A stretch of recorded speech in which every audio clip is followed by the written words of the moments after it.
All right. Hey guys, I titled this one, You Are Essential, Be Essential. And I hope and I pray that that makes sense to a lot of folks.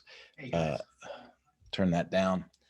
I want my best to not say this in a condescending way or to sound like a jerk, but I was overwhelmed today. I had just finished up a podcast I was making with a friend to help his project and help my project. And Kenny and I, through our conversation, had come across just a couple of topics. And then I said, well, the people that I generally serve, and I'm talking about power sports and marine dealers, I said, the people I generally serve, they're considered essential businesses.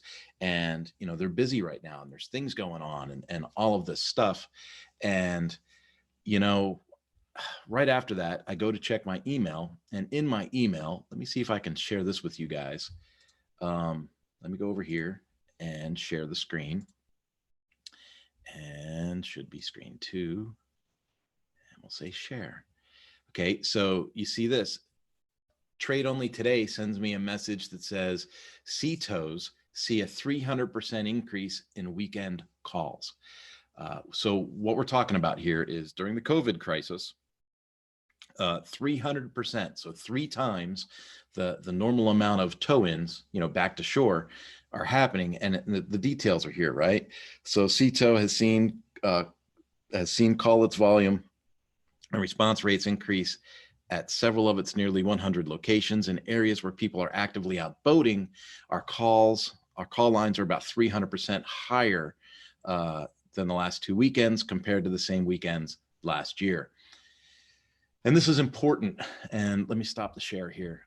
This is important to bring up because you guys are essential, whether it's power sports or marine, you're super essential.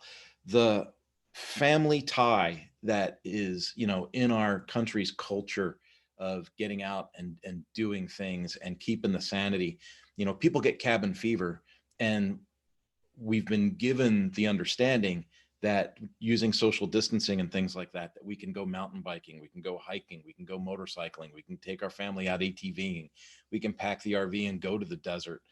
Some parks are closed, some beaches are closed, some rivers, dock access may be limited. But people will find a way to use their toys. And while you may not recognize it, you internally, you might think, I'm not worthy, I'm not this, because we talk ourselves down all the time. You are worthy, you guys are awesome, and you're essential, and this is the time to be essential, and have some pride in that. And I just wanted to thank you guys and reach out to the folks. If you're in the Mañana No Mas training organization, you already know firsthand how I feel about you guys and how dedicated I am to helping you grow your business, increase customer satisfaction, increase parts and labor sales, reduce employee turnover, increase profits. I mean, there's all these things that we talk about, right? And a lot of that comes through communication. But if you're not in the group and you just get the opportunity to hear this through maybe the Power Sports Service Network community that I'm building on Facebook, or maybe when your friend shares this with you, I love you guys, and I'm really thankful that if you're essential, if you're still employed, if you're still getting to the shop, 100% you have my respect and my buy-in from the idea that you are essential. When you have people stranded in the ocean, in the Gulf, having to get towed back to shore, I'm sure you can imagine how stressful that is for the family, right? For the family, for the wife, for the kids, for the hubby that's, what are we going to do? What are we going to do? Hold on. I'm calling somebody. Um, that moment of family bliss and connectedness becomes disconnectedness. And when you guys are there to pick up the pieces and fix things or get things back to operational safety, that's huge. It's huge. And I don't want you to discount that. And it might sound, trite, and it might sound, really cornball, but that's what it is. And that jumped off the page to me today. I saw that email and I thought, wow, man, that's a lot of people sitting out on the water waiting to get towed back to shore. and then thought about what that means for the repercussions of that. How does that affect your business? And if you guys are really seeing the influx in business that I projected 3 weeks ago, man, fantastic. Makes me feel great that I'm a fortune teller, or a futurist, if you will. But this is an opportunity. Like I said from the very, very beginning, don't take advantage of people. Don't rip people off. When I say it's an opportunity, I don't mean like a snake oil salesman selling crap, out of a carriage in the desert in the old west somewhere. And I'm stumbling all over my words. I don't mean that. I don't mean in a charlatan kind of way. I mean, if you raise the bar, this is your chance. People hate going to the dealership. If we can take some kind of a cultural reset on customer interactivity, and we can take a look at rebuilding our dealer experience to meet the customer where they're at, curbside drop off, curbside pickup, delivery, things like that. Start offering some of these services that people have come to expect from other genres of business. And if we can start implementing this and making this to where people want to come to the dealer, this is a chance to be able to change the culture, to change what people's expectations are, to reset internal expectations at your business and help people understand, hey, this is what it takes to succeed in a changing world. And then join that, man, that's fantastic. It's fantastic. I see so much opportunity, and yet I see other companies and corporations taking advantage of this situation and possibly laying off staff and really cutting back. And for these giant multi-million dollar conglomerates to be like laying people off instead of repurposing people and improving the customer experience at the dealer level, that's a little disheartening. But the other side of the coin is, if they can't survive this financial, impact that this crisis is going to cause, then you won't have any product to sell a year from now or 2 years from now. So, there's 6 different ways to see a solution. Let's try not to focus so much on our perception, that one solution that we have in mind. Let's try to be open-minded and see that there's more than one right answer.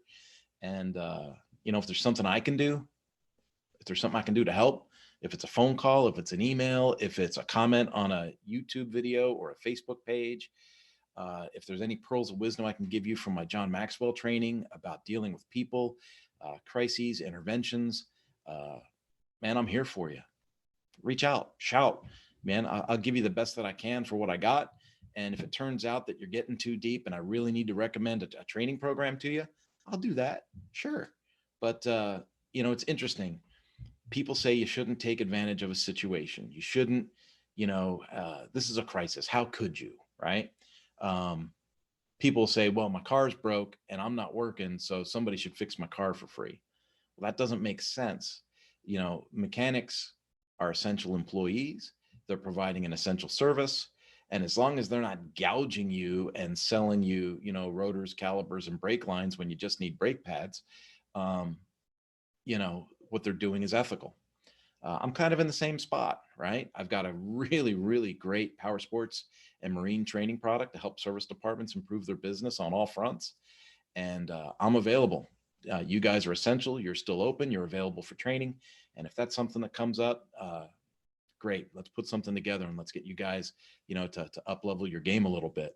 I think this is a great opportunity and a great time. And I really feel that, when I see articles like CITO is going up 300%, you guys are going to have an okay year. Sales might take a hit. I get it. Sales might take a hit. And that's why it's that much more important that service people pick up that slack. And you got to keep that. You got to keep the revenue generation going up for the business as a whole, right? Think of a mall. If the food court shuts down, man, the rest of that mall just starts to dwindle away. And next thing you know, Macy's is shutting the door and going to another mall somewhere, right? If Macy's closes, all you got left is Wicks and Sticks and the Christian bookstore. So, you guys have a great weekend. Let's just leave it at that. All right. I'm going to call this one done. I think the message is well permeated. You're essential. Be essential. Don't be afraid to be essential. Sell what you got to sell. For some reason, people in my neighborhood are driving brand new Dodge trucks around, and I'm seeing brand new TV boxes out at the curb. So when people tell you they're broke, but they want their boat to run, they just need to make a choice. You just tell them, well, this is how much it costs to fix it. You tell me yes or no, and I'll move on to the next job, or I'll fix this one. Don't be mean about it, right? But don't be afraid to sell what you sell. Be essential. You are essential. Be essential. All right, man. I love you guys. Have a great one. Bye-bye.